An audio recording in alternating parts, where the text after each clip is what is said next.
आज दिनांक 2 जुलैपासून अमरावती शहरात दुपारी 2 वाजतानंतर पावसाला सुरुवात झाली असून हवामान खात्याने तसा अंदाज व्यक्त केला आहे।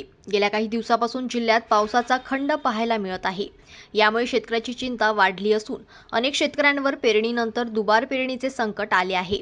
तर जिल्ह्यात काही भागात दमदार पाऊस झाला तर काही भागात अजूनही पाऊस नसल्याचे चित्र आहे। यामुळे काही भागात पेरणी सुद्धा व्हायची बाकी आहे। मात्र आज अमरावती शहरात दुपारी 2 वाजतापासून पावसाला रिमझिम स्वरूपात सुरुवात झाली आहे।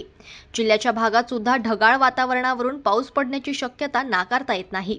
शेतकऱ्यांनी दिलेल्या प्रतिक्रियेनुसार जोरदार पावसाची आता पिकाला आवश्यकता असल्याचा मत शेतकऱ्यांनी व्यक्त केला आहे। तर अनेक शेतकऱ्यांची कपाशी अंकुरली असून पाऊस येत नसल्याने ही कपाशी कोमजत असल्याचे मत शेतकऱ्यांनी व्यक्त केलं आहे।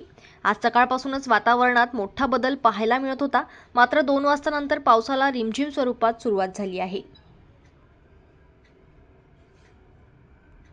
जनमत लाईव्ह न्यूजसाठी अमरावतीमधून राजेश्वर घोरमाडे यांची रिपोर्ट।